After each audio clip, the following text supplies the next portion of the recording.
I'm Staff Sergeant Harrison, 29, and I built my career from the ground up in the U.S. military. For years, I gave everything: discipline, loyalty, and sacrifice, while my own father mocked me at family events. Then, at a retirement ceremony packed with people who'd known me since childhood, he looked straight at the crowd and called me useless. That night, I made a choice that changed everything. Have you ever been humiliated by someone you gave everything to? If so, drop your story in the comments. You're not alone. Before I get into what happened, let me know where you're tuning in from. And if you've ever had to stand up for yourself after being written off, hit that like button and subscribe for more true stories about setting boundaries and reclaiming your worth. What happened next might surprise you. Looking back, I should have seen it coming. The signs were there, scattered across years of family dinners and holiday gatherings like breadcrumbs leading to inevitable disappointment. My father had always been particular about appearances, about maintaining his position as the family patriarch who knew best about everything and everyone. But somewhere along the way, his need to be right had curdled into something meaner. It started with small things. I'd mention a training exercise or a commendation, and he'd find a way to diminish it. "Well, they have to give those out to everyone these days," he'd say, not quite looking at me. Or when I talked about my unit's deployment preparations, he'd change the subject to my cousin's new job at the insurance company, as if selling policies required more skill than military logistics. The jokes came next. At my uncle's birthday party, when someone asked about my career, Dad launched into what he called his military humor. He'd salute dramatically and march around the kitchen, getting laughs from relatives who didn't know better. "She thinks she's tough now," he'd say, grinning at his audience. "Wait until she faces real pressure in the civilian world." I learned to smile through it. Family dynamics are complicated, and I told myself he was just old-fashioned, uncomfortable with his daughter choosing a path he didn't understand. Military service wasn't common in our family. Maybe he was worried, expressing concern in the only way he knew how. But the comments got sharper, more personal. During my sister's engagement party, he introduced me to her fiancé's parents as our career soldier. The way he said it made it sound like a disease. When they asked about my rank and responsibilities, he interrupted. "She likes giving orders," he said. "Always has, even as a kid. Bossy little thing." The fiancé's father, a veteran himself, looked uncomfortable.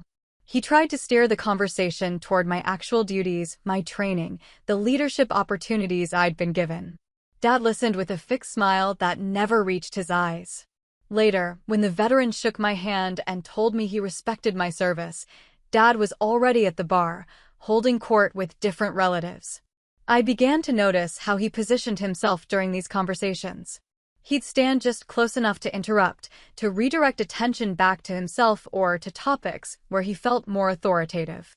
If someone asked about my deployment, he'd mention his friend's son who'd gotten out of the military and now ran his own business. If they showed interest in my training, he'd pivot to his own experiences managing people at the factory where he worked. The pattern became predictable. Any discussion of my achievements would trigger his need to minimize them, to remind everyone present that whatever I'd accomplished wasn't as impressive as it seemed. He never said anything directly cruel, nothing that would make him look bad in front of others. He was too smart for that. Instead, he'd use humor, subtle digs, and strategic interruptions to keep me from looking too successful in comparison to his own life choices. My mother saw it, but said nothing. She'd give me apologetic looks across the room, then busy herself with dishes or small talk. My sister was usually too distracted by her own life to notice the undercurrents. It became clear that challenging him would make me the problem, the one causing family drama over harmless teasing. So I adapted. I stopped sharing details about work. When relatives asked about my career, I'd give brief, modest answers and quickly ask about their lives instead. I learned to deflect attention before Dad had the chance to diminish whatever I might say. It was easier than fighting battles I couldn't win, especially in public settings where he held home field advantage. But the resentment built slowly, like sediment in still water. Every dismissed achievement, every interrupted conversation, every joke made at my expense accumulated into something heavier. I found myself preparing for family events like military operations, strategizing how to avoid giving him ammunition, how to minimize opportunities for his casual cruelty. The worst part wasn't the public embarrassment. It was the private knowledge that he enjoyed it. I'd catch him watching me sometimes after he'd made a particularly cutting remark, gauging my reaction with the satisfied look of someone who'd successfully landed a blow. He knew exactly what he was doing, and he knew I wouldn't call him out in front of family. This dynamic had been building for 2 years when my promotion review came up. I'd been working toward this advancement for months, putting in extra hours, taking on additional responsibilities, proving myself ready for increased leadership duties. My commanding officers had been supportive, and early feedback suggested I was likely to advance. But at home, I kept the details to myself. Past experience had taught me that sharing professional milestones with Dad only provided him with more material for his repertoire of diminishing remarks. Better to let him find out after the fact, when there would be less opportunity for him to undermine my confidence during the evaluation process. The irony wasn't lost on me. In my professional life, I was respected, trusted with significant responsibilities, valued for my judgment and leadership abilities. My superiors and peers saw me as competent and reliable. But in my family home, I felt like I was constantly defending my worth against someone who seemed determined to prove I had none. I realized I'd been living 2 separate lives, the confident soldier who earned recognition and advancement through merit, and the diminished daughter who absorbed criticism and doubt in silence. The disconnect was becoming harder to maintain, and I knew something would have to give eventually. What I didn't anticipate was how dramatically that moment would arrive, or how public the breaking point would be. But looking back now, I can see that everything was building toward that night when Dad's need to belittle me would finally collide with circumstances beyond his control. The foundation was already cracked. All it needed was the right pressure to bring everything crashing down. The invitation came on official letterhead, requesting our family's presence at a retirement ceremony for one of Dad's former colleagues. It was the kind of community event he loved, formal enough to require his best suit, large enough to provide an audience for his opinions, filled with people who knew our family history and would expect him to hold court. I should have made an excuse. Work obligations, training schedules, anything that would have kept me away from what was clearly going to be a challenging evening. But my mother had already RSVP'd for all of us, and backing out would have required explanations I wasn't prepared to give. The venue was the community center downtown, decorated with balloons and photographs spanning 40 years of the honoree's career. Round tables filled the main hall, each seating 8 people. Dad immediately began working the room, greeting old friends and colleagues, positioning himself at the center of every conversation with the practiced ease of someone who'd been playing this role for decades. I stayed close to my mother and sister, making polite conversation with people I'd known since childhood. Teachers from my old school, neighbors from our street, family friends who remembered when I'd announced my intention to enlist. Most were genuinely interested in my military career, asking thoughtful questions about my experiences and expressing pride in my service. Dad circulated through different groups, always managing to insert himself when someone was talking to me. If a neighbor asked about my current assignment, he'd appear beside us to add context about how difficult military life was for families, how much worry it caused parents. If a teacher mentioned being proud of my achievements, he'd chuckle and remind them how headstrong I'd always been, how the military was probably the only place that could handle my stubborn personality. The comments weren't overtly hostile, but they carried an edge that people seemed to sense without fully understanding. Conversations would grow slightly awkward after his contributions, as if everyone recognized something was off, but couldn't pinpoint exactly what. As the evening progressed and the crowd grew larger, Dad's comments became bolder. During cocktail hour, while I was talking to Mrs. Patterson, my old math teacher, about leadership challenges in my unit, he joined our conversation with a drink in his hand and a story about his friend's son who'd left the military to start a successful landscaping business. "That's real entrepreneurship," he said, looking directly at me.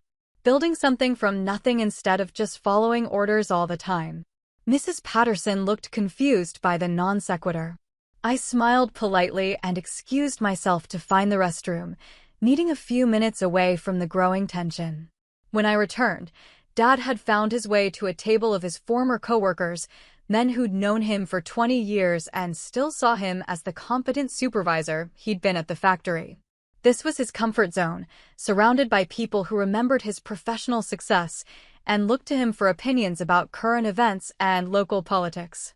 I was standing with my sister near the bar when I heard him start talking about military recruitment standards. His voice carried across the room the way it always did when he was performing for an audience, and I found myself listening despite my better judgment. "They're lowering the bar these days," he was saying, gesturing with his beer. "Taking people they never would have accepted 20 years ago. It's not like the old days when military service really meant something." One of his friends asked if he was talking about physical standards or educational requirements. Dad glanced toward me across the room, and I felt my stomach tighten. "All of it," he said. "Physical, mental, leadership ability. They're just trying to fill quotas now instead of maintaining standards." My sister noticed me watching and touched my arm gently. "He's just showing off," she whispered. "You know how he gets with his work friends." But I could see where this was heading. Dad had found his audience, and he was building towards something bigger than his usual subtle digs. The retirement ceremony hadn't even started yet, and he was already several drinks into the evening. His inhibitions were lowering, and his need to establish dominance in front of people who respected him was overriding his usual careful restraint. The formal program began with speeches about the retiree's career and contributions to the community. Dad's table was close to the front, and I could see him nodding along with the speakers, playing the role of engaged community member. But during the applause breaks, he'd lean over to make comments to his friends, and I noticed them glancing in my direction more frequently. Something was building. I could feel it the way you sense a storm approaching, that subtle shift in atmospheric pressure that makes animals restless and puts people on edge.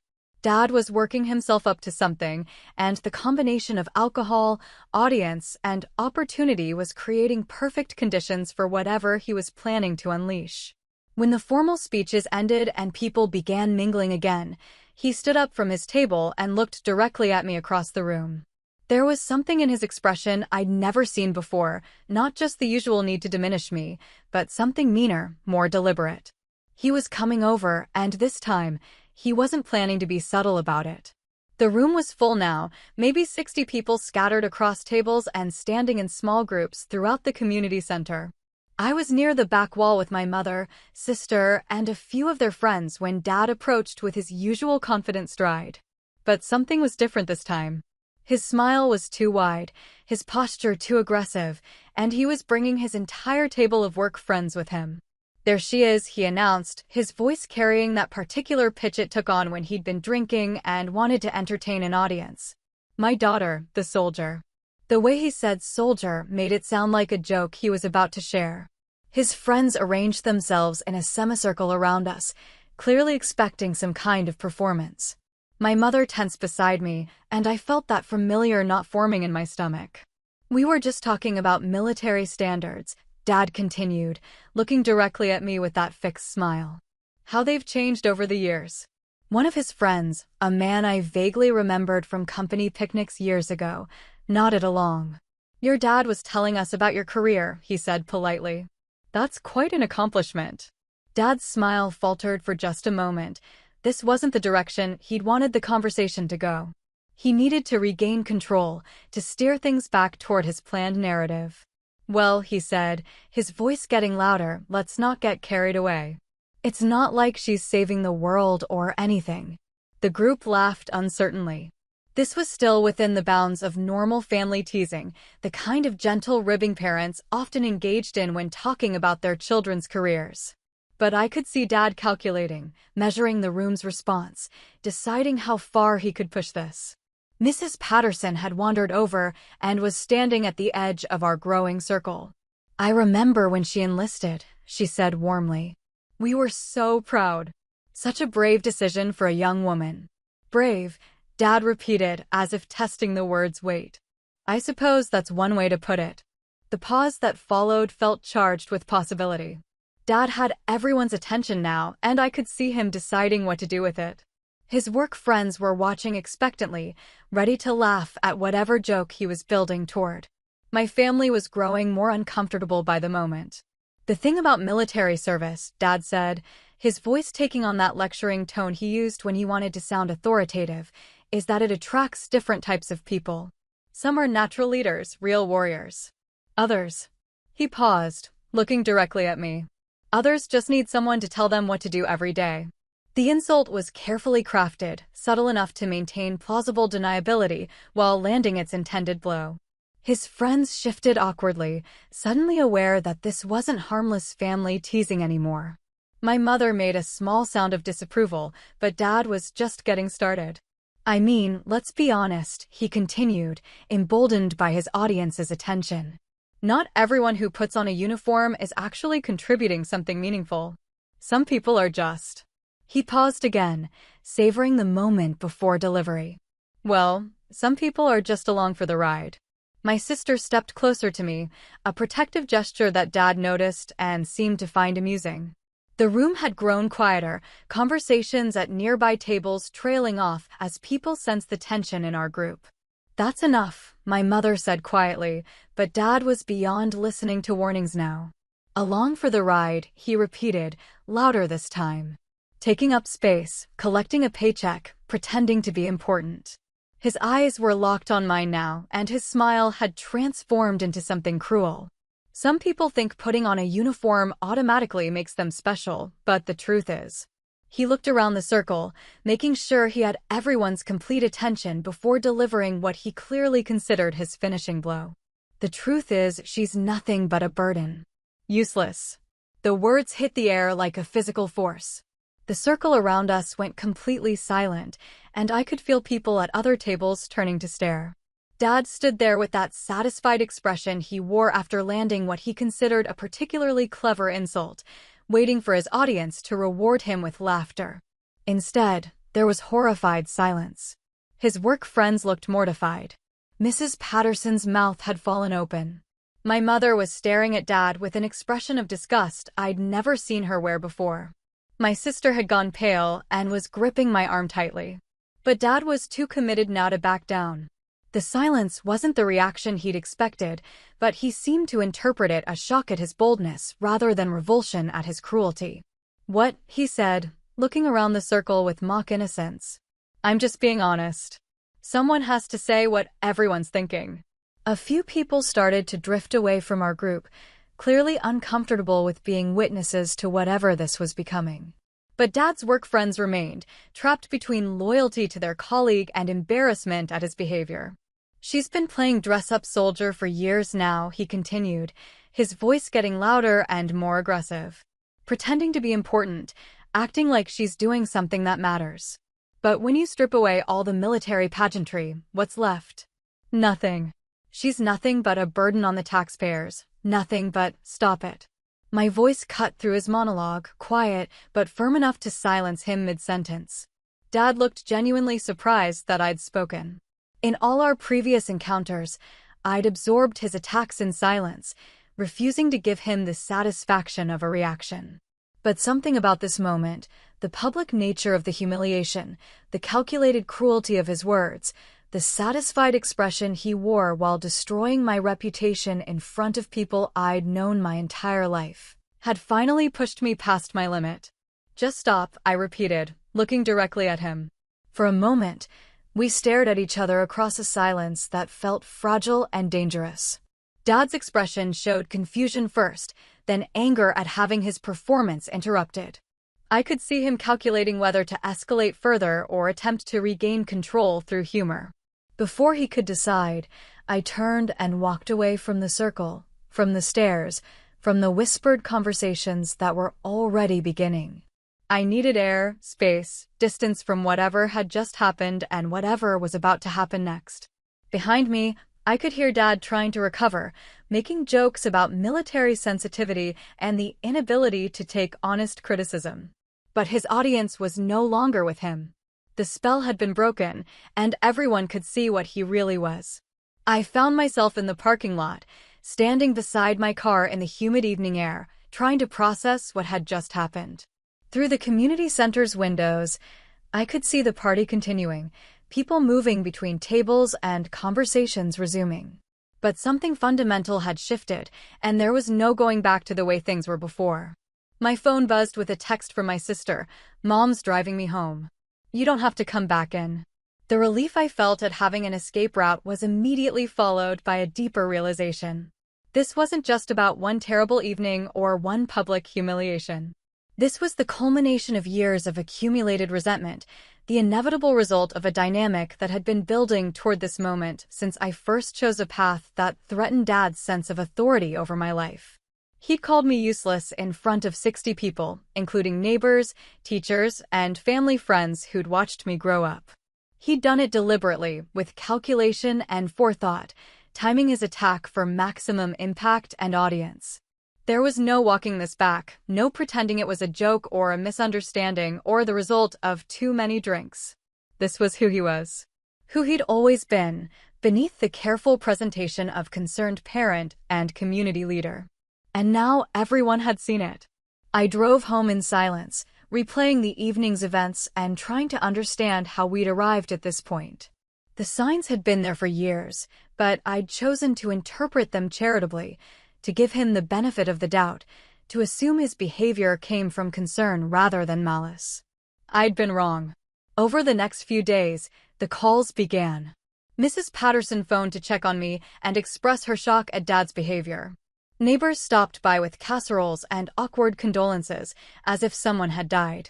My sister fielded questions from relatives who'd heard various versions of what happened and wanted to know if the stories were true. Dad, meanwhile, seemed to believe he could weather this like he'd weathered previous family conflicts, by waiting for things to blow over and then resuming his position as patriarch. He called my apartment twice, leaving messages that blamed my overreaction and suggested I was being overly sensitive about what he characterized as honest feedback. I didn't return his calls. The third message was different. He sounded frustrated, almost confused that his usual tactics weren't working.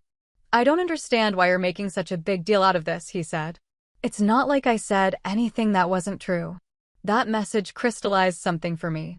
Dad genuinely believed his assessment of my worth was accurate. In his mind, he'd simply spoken truth to an audience that was too polite to acknowledge it. My reaction, and the community's reaction, wasn't evidence that he'd crossed a line, it was evidence that people couldn't handle honesty. This wasn't going to get better.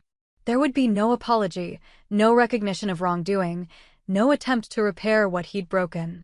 Dad had revealed himself completely, and he saw nothing wrong with what people had witnessed. I realized I had a choice to make. I could spend years trying to rebuild relationships with people who'd witnessed my humiliation, explaining and defending and gradually winning back respect that should never have been lost. I could continue being the daughter who absorbed criticism and doubt in silence, hoping that somehow Dad would eventually see my worth. Or I could stop seeking his approval entirely. The decision felt both enormous and surprisingly simple. I'd spent years trying to prove myself to someone who was determined not to be impressed, seeking validation from someone who had no validation to give. I'd been fighting a war I could never win because the terms of engagement were rigged against me from the beginning. I called my commanding officer the next morning and requested additional duties. There were always projects that needed attention, responsibilities that required someone willing to put in extra hours. Instead of spending my free time managing family dynamics and absorbing criticism, I could invest that energy in work that was actually valued and recognized. The change was immediate. Without the emotional drain of constantly defending myself at home, I found I had more mental bandwidth for everything else. My performance evaluations improved. My relationships with colleagues deepened. My confidence in my own judgment strengthened. Dad began leaving different kinds of messages. First confused, then frustrated, then angry that I wasn't responding to his attempts at reconciliation. He seemed genuinely bewildered that his usual pattern of attack and reconciliation wasn't working anymore. "You can't just ignore your family," one message said. "I'm your father. You owe me more respect than this." But respect, I'd learned, had to be earned. And people who called you useless in public had forfeited any claim to it. 3 weeks after the retirement party, my sister called with news from home. Dad had been asking relatives to intervene on his behalf, trying to recruit family members to pressure me into resuming contact. But word of what had happened that night had spread through our extended family network, and most people were politely declining to get involved. "He's starting to realize this isn't going away," she told me. "Mom says he keeps asking why you won't just get over it and move on." The question revealed everything about how Dad understood relationships and conflict. In his mind, he should be able to inflict damage and then dictate the terms of recovery. The injured party's role was to absorb the blow and then pretend it hadn't happened, maintaining family harmony by accepting whatever treatment was offered. But I was done playing that role. Dad had taught me something valuable about my own worth, not through his words, but through my reaction to them. The fact that his assessment felt so wrong, so completely divorced from reality, had shown me how much I'd actually accomplished despite his constant undermining. I wasn't useless. I wasn't a burden. And I didn't need him to acknowledge that truth for it to remain true. The real work of rebuilding could begin now, not by trying to repair what Dad had broken, but by recognizing what had always been whole. 6 weeks passed before I saw him again. My mother had invited me to Sunday dinner, carefully mentioning that Dad would be there, but assuring me she'd asked him to keep things civil. I almost declined, but something in her voice suggested this was important to her, and my anger at Dad hadn't extended to punishing her for his behavior. I arrived to find the house unusually quiet. Dad was in his chair in the living room, reading the newspaper with the kind of exaggerated focus people use when they're avoiding eye contact. He looked up when I entered, nodded briefly, and went back to his reading without speaking. The silence felt different from our previous standoffs. This wasn't his usual confident expectation that I would apologize and resume normal relations. There was something tentative about his body language, uncertain in a way I'd never seen before. Over dinner, he made several attempts at normal conversation, asking about work, mentioning news stories, commenting on the food. But his voice lacked its usual commanding tone. He sounded almost careful, as if he was testing whether it was safe to speak at all. I answered his questions politely but briefly. I wasn't interested in pretending nothing had happened, but I also wasn't looking to create new conflict. The goal was simply to get through the meal without either of us saying something that would make things worse. But I noticed him watching me throughout dinner. Not with his usual calculating expression, measuring my responses for signs of weakness he could exploit. This was different, almost anxious, as if he was trying to read some change in me that he couldn't quite identify. After dinner, while Mom and my sister cleared the table, Dad lingered in the dining room. I was getting ready to leave when he spoke. "People are still talking about what happened at the retirement party," he said, his voice lower than usual. I looked at him, waiting to see where this was going. "Some of my friends at work have been asking questions," he continued, making comments. This was as close to an acknowledgement as I was likely to get, not an apology for what he'd said, but recognition that there had been consequences he hadn't anticipated. "What kind of comments?" I asked. He shifted uncomfortably in his chair. "They think I was too hard on you. That I went too far." The fact that his concern centered on what other people thought rather than what he'd done to me was revealing, but not surprising. Dad's sense of right and wrong had always been externally calibrated, based on social approval rather than internal moral compass. "What do you think?" I asked. The question seemed to catch him off guard. He looked at me for a long moment, and I could see him struggling with concepts that didn't come naturally to him: introspection, accountability, the possibility that his judgment might have been wrong. "I think," he said finally, "that maybe I should have said those things privately instead of in front of everyone." It was a strategic concession, acknowledging the tactical error while avoiding responsibility for the underlying cruelty. But it was more than I'd expected from him, and I recognized it as the closest thing to an apology I was likely to receive.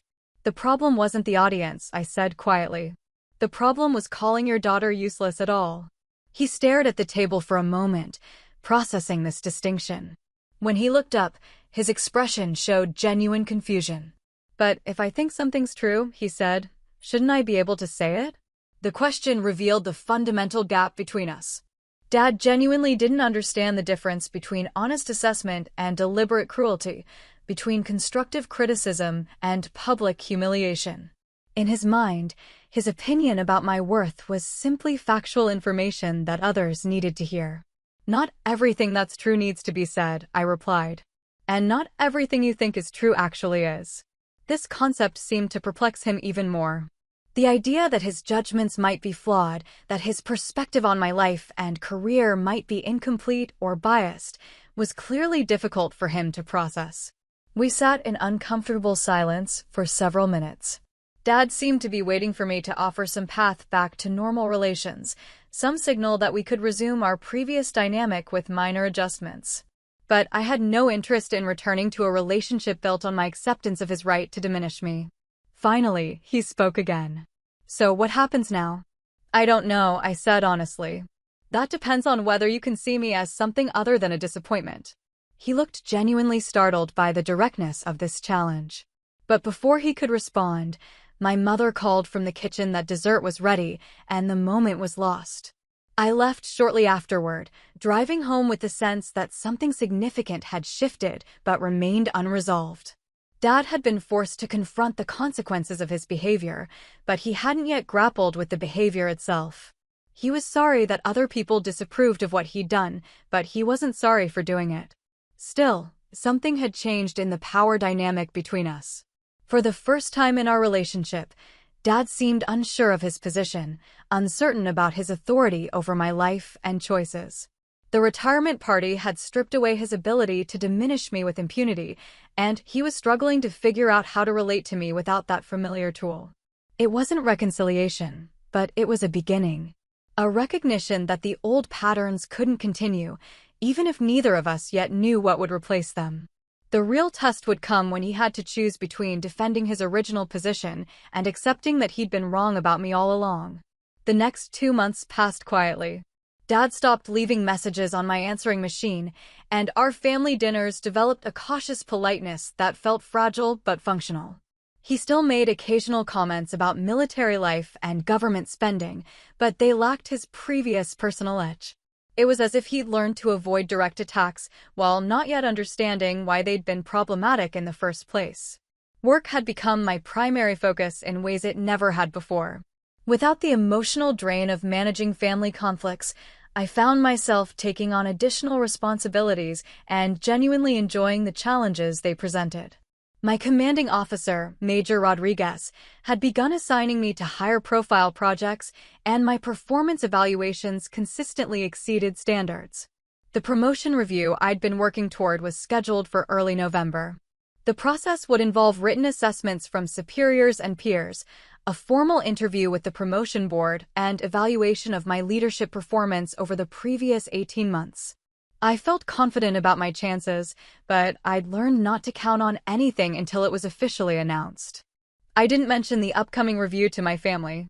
Past experience had taught me that sharing professional milestones with Dad only provided ammunition for his criticism, and I wanted to keep this process separate from family dynamics.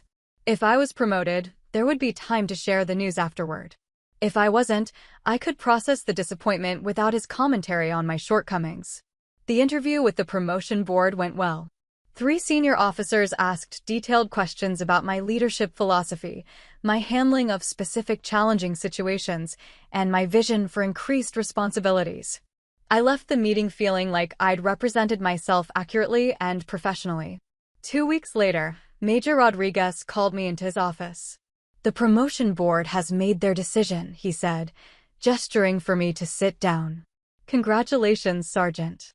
Your promotion to Staff Sergeant has been approved, effective immediately." The relief and pride I felt were immediately complicated by the knowledge that this achievement would have to be shared with a family that had spent years questioning my competence. But for the first time, that complication felt manageable. Dad's opinion of my promotion couldn't diminish what I'd actually accomplished or the recognition I'd earned from people qualified to evaluate military performance. I called my mother that evening to share the news. Her excitement was genuine and immediate. She'd always supported my career, even when she hadn't understood it. When I asked her not to mention it to Dad yet, she agreed without asking for explanation. "I want to tell him myself," I said, though I wasn't sure when or how that conversation would happen. The opportunity came the following Sunday. Dad was in an unusually good mood, talking about improvements he was making to the house and asking my opinion on paint colors for the kitchen. The normalcy of the conversation felt strange after months of careful politeness, but it also created an opening I hadn't expected. "I have some news," I said during a lull in the discussion about cabinet hardware. Dad looked up from his coffee, and I saw his expression immediately become guarded. Good news from me had traditionally triggered his need to minimize whatever I'd accomplished. "I was promoted last week," I said simply, to staff sergeant. The silence that followed was different from our previous confrontations. Dad didn't look angry or dismissive. Instead, he seemed to be calculating, trying to figure out the appropriate response to information that challenged his established narrative about my capabilities. He started, then stopped. How many people were being considered? The question was his old pattern, looking for ways to contextualize my achievement as less impressive than it appeared. But something in his tone suggested he was asking out of habit rather than genuine desire to diminish what I'd accomplished. "I don't know the exact numbers," I said, "but it's a competitive process. Not everyone who applies gets promoted." He nodded slowly, processing this information. I could see him struggling between his instinct to find flaws in my success and some newer understanding that this kind of response was no longer acceptable. "Well," he said finally, "that's good news." It wasn't enthusiasm, but it wasn't criticism either. For Dad, this qualified as significant progress. My mother, who'd been listening from the kitchen doorway, came over to hug me. "We're proud of you," she said, looking directly at Dad as she spoke. Dad cleared his throat. "Yes," he said, though the words seemed to require effort. "It's good that your hard work is being recognized." The acknowledgement felt awkward and incomplete, but it represented a fundamental shift in his approach to my achievements. Instead of reflexively minimizing them, he was making an effort to respond appropriately, even if appropriate didn't come naturally to him. Over the following weeks, I noticed other small changes. When relatives called to congratulate me on the promotion, Dad didn't interrupt to add commentary about military promotion standards or compare my achievement to civilian accomplishments. When neighbors asked about my career, he answered their questions directly instead of steering the conversation toward topics where he felt more authoritative. The changes weren't dramatic, and they didn't erase years of accumulated damage. But they suggested that Dad was capable of learning new patterns of behavior, even if he couldn't yet acknowledge that his previous patterns had been harmful. More importantly, I realized that his approval was no longer essential to my sense of professional accomplishment. The promotion meant something to me regardless of how he chose to respond to it. My worth wasn't dependent on his validation, and my success didn't require his endorsement. This shift in perspective felt like its own kind of promotion, an advancement in my understanding of family dynamics and personal boundaries that was just as significant as any increase in military rank. December brought the annual holiday party for local veterans and their families, hosted by the VFW at the same community center where Dad had called me useless 4 months earlier.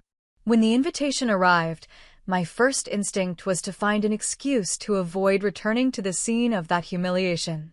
But something had changed in my relationship to that memory, and I found myself curious about how it would feel to walk back into that room.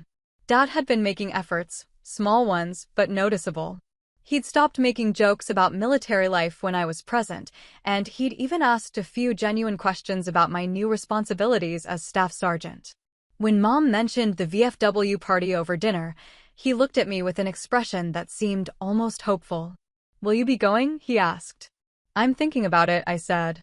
"I was thinking about going too," he said, then added quickly, "if that's okay with you." The fact that he was asking permission to attend a community event showed how much the power dynamic between us had shifted. For months ago, he wouldn't have considered my comfort when making social plans. Now he seemed genuinely concerned about making things awkward for me. I decided to attend, but I arrived early to give myself time to adjust to being back in that space. The community center looked exactly the same, but my emotional reaction to it was completely different. Instead of the sight of a humiliation, it felt like the place where I'd finally stopped accepting treatment I didn't deserve. Dad arrived about 20 minutes later with Mom and my sister. He nodded to me across the room, but kept his distance, allowing me to have my own conversations without his usual need to insert himself into every interaction. I was talking with Commander Walsh, the regional VFW leader, when I noticed Dad watching from across the room. Not with his old calculating expression, but with something that looked almost like curiosity. He seemed to be observing how other people interacted with me, listening to conversations where my military service was discussed with respect and genuine interest. Mrs. Patterson approached our group, greeting me warmly and asking about my recent promotion.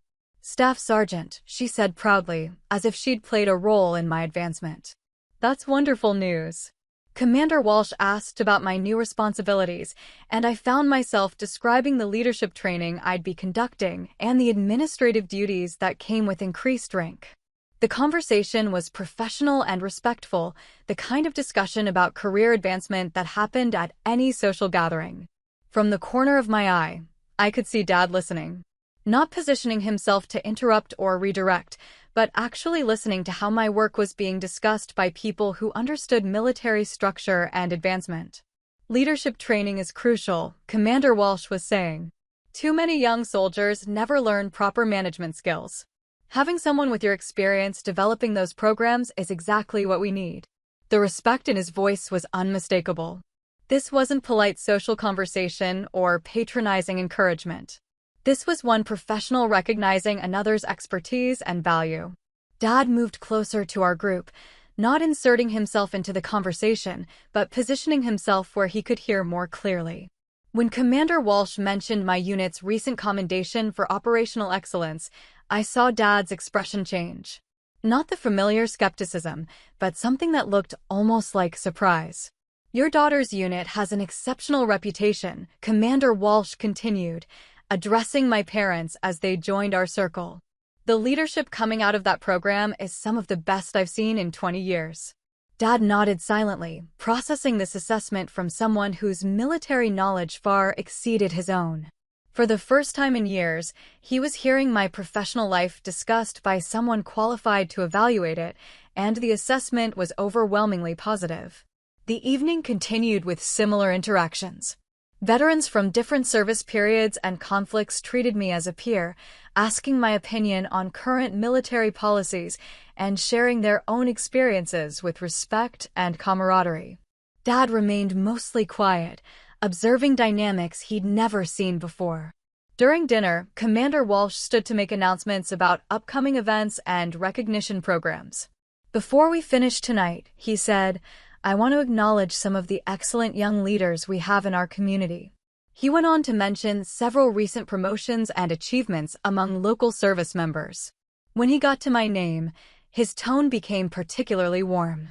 "Staff Sergeant Harrison has been selected to lead a new leadership development initiative that will serve as a model for programs throughout the region," he announced.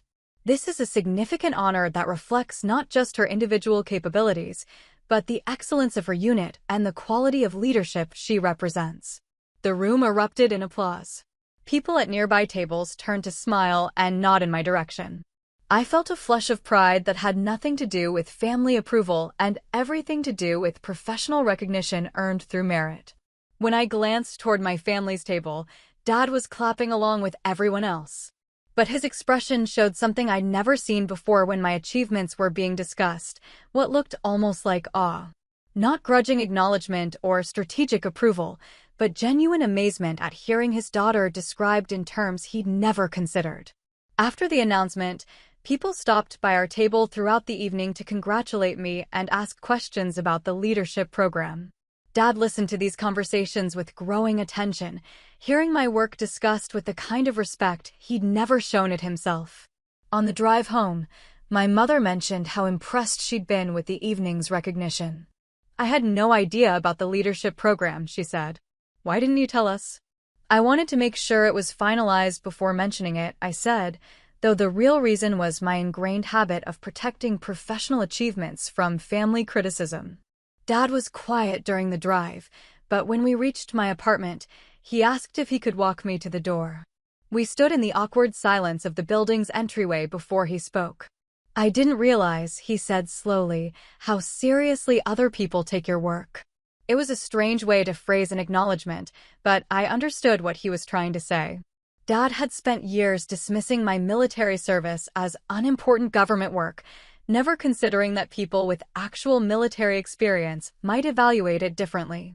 Commander Walsh seems to think you're doing something significant, he continued. Commander Walsh knows what he's talking about, I said simply. Dad nodded, processing this information. I suppose he would, he said finally. It wasn't an apology for years of dismissive comments or a recognition that his assessment of my worth had been wrong. But it was an admission that other perspectives might be more informed than his own, which represented significant progress for someone who'd spent decades assuming his opinions were automatically correct. The leadership program, he said hesitantly, that sounds like important work. It is, I said. We stood there for another moment, both of us recognizing that something fundamental had shifted between us. Dad had been forced to confront evidence that contradicted his established narrative about my capabilities, and he was struggling to integrate this new information into his understanding of our relationship. Well, he said finally, congratulations on the recognition. It wasn't the enthusiastic support I'd once hoped for, but it was genuine acknowledgement offered without calculation or underlying criticism. For Dad, this represented a complete reversal of his previous approach to my achievements. As I watched him walk back to the car, I realized that the evening had been more than just professional recognition. It had been an education for Dad about the gap between his perceptions and reality, delivered by people whose expertise he couldn't dismiss or minimize. The real test would be whether this new understanding would translate into lasting changes in how he treated me, or whether he'd find ways to return to his old patterns once the immediate impact of the evening faded. The call came on a Tuesday morning in January, just as I was finishing my report on the first phase of the Leadership Development Program. Major Rodriguez asked me to come to his office immediately, and the urgency in his voice suggested something significant was happening. We've received a request from Regional Command, he said as I sat down across from his desk. They want you to present the leadership program at the Quarterly Commanders Conference next month. The implications hit me immediately. The Quarterly Conference brought together senior officers from across 3 states, representing hundreds of units and thousands of personnel. Having my program selected for presentation at that level meant it was being considered for implementation throughout the entire region. This is a major opportunity, Major Rodriguez continued. If the presentation goes well, you could be looking at a permanent assignment to Regional Command to oversee program development across multiple installations. The possibility of such rapid career advancement was both exciting and daunting. I'd been working toward increased responsibility, but this would represent a significant leap beyond anything I'd anticipated. The presentation is scheduled for February 15th, he said. That gives you about 3 weeks to prepare. You'll be presenting to a room full of colonels and generals, so everything needs to be perfect. Over the following weeks, I threw myself into preparation with an intensity that surprised even me. The program materials needed to be polished to the highest standard, the presentation slides refined until every detail was exactly right, and my delivery practiced until it felt natural and confident. I didn't mention the upcoming presentation to my family initially.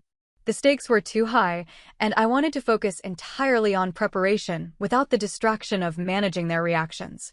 But as the date approached, the significance of the opportunity made it feel wrong to keep it completely secret. I told my mother first, during one of our weekly phone calls. Her excitement was immediate and overwhelming. That's incredible, she said. To think they're asking you to teach other officers. I'm so proud of you. It's just a presentation, I said, though I was downplaying the significance more out of superstition than modesty. It's not just anything, she said firmly. This is recognition at the highest level. When she asked if I was going to tell Dad, I hesitated. Our relationship had improved since the VFW party, but I still felt protective of this opportunity. The last thing I needed was his commentary on military bureaucracy or questions about whether I was really qualified for such responsibility. But something in my mother's voice suggested this news was too important to keep from him. He's been asking about your work more lately, she said. I think he's trying to understand what you actually do. That evening, I called their house and asked to speak with both of them. When Dad got on the extension, I could hear the careful attention in his voice that had become his new way of responding to news about my career. I wanted to let you know about something that's happening at work, I said, then described the presentation opportunity and its potential implications. The silence that followed was longer than I'd expected. When Dad finally spoke, his voice sounded different, not skeptical or dismissive, but almost reverent. They want you to teach generals? He asked. Colonels and generals, yes. About leadership development methodology. Another pause. And this could lead to a position at regional command? Possibly. If the presentation goes well and they decide to implement the program more broadly. I could hear him processing this information, trying to reconcile it with his long-standing assumptions about my career trajectory and capabilities. He started, then stopped. That's a big responsibility. It is, I agreed. You must be nervous, my mother said. I'm prepared, I said. I've been working on this program for months, and I know the material inside and out. Of course you do, Dad said, and there was something in his tone I'd never heard before when he talked about my work, what sounded almost like pride. The presentation day arrived with unexpected snow, creating travel delays that had me worried about reaching the regional headquarters on time. But I'd planned for contingencies, and I arrived with plenty of time to set up my materials and test the audio-visual equipment. The conference room was intimidating, a formal military setting with flags and insignia representing dozens of units, filled with senior officers whose combined experience spanned decades of military leadership. But as I began speaking, my preparation took over, and the nervous energy transformed into focused confidence. The presentation went better than I'd dared to hope. The questions from the audience were thoughtful and engaging, showing genuine interest in the program's methodology and potential applications. Several colonels approached me afterward to discuss implementation timelines for their units. Most significantly, Brigadier General Patterson, the regional commander, asked me to stay after the other attendees had left. That was an impressive presentation, she said, gesturing for me to sit back down. I've been looking for someone to head up a new training initiative, and your program is exactly the kind of innovative thinking we need. She went on to describe a position that would involve developing standardized leadership training across the entire region, working directly with her staff to implement new methodologies and evaluate their effectiveness. It would mean a promotion to Sergeant First Class and reassignment to Regional Command Headquarters, she said. Are you interested? The offer exceeded every professional goal I'd set for myself. But more than the advancement, it represented validation from the highest levels of military leadership that my work had genuine value and importance. I accepted on the spot. The drive home that evening felt surreal. In the span of 6 hours, my entire career trajectory had changed. I was moving from unit-level instruction to regional program development, from staff sergeant to senior non-commissioned officer, from local recognition to regional responsibility. When I called my parents that night to share the news, Dad answered the phone first. How did it go? He asked, and I could hear genuine anxiety in his voice, as if my success had become important to him. It went very well, I said. Actually, it went better than well. I described the presentation's reception, the interest from other commanders, and finally the job offer from General Patterson. The silence that followed was so long I thought the connection had been lost. Dad? Are you there? I'm here, he said, his voice thick with emotion I couldn't quite identify. I'm just trying to understand what you're telling me. They offered me a position at Regional Command, I repeated. Developing training programs for the entire region. And you accepted? I accepted. Another long pause. When he spoke again, his voice was barely above a whisper. I'm proud of you, he said. The words hit me with unexpected force. Not because I'd been waiting to hear them, I'd long since stopped needing his approval, but because they represented such a complete reversal of everything he'd ever said about my career and capabilities. Thank you, I said simply. No, he said, his voice stronger now. Thank you. For proving me wrong about everything. It was the closest thing to an apology I would ever receive from him, and somehow it felt like enough. That was the moment everything shifted, not because my father finally changed, but because I stopped needing him to. Respect doesn't come from blood, it comes from actions. Now I want to hear from you. Have you ever had someone close to you dismiss your worth in front of others? How did you handle it? And if you could go back, what would you do differently? Share your story in the comments. You never know who might need to hear it. And if this resonated with you, hit like, subscribe, and turn on notifications for more true stories about standing your ground and reclaiming your power.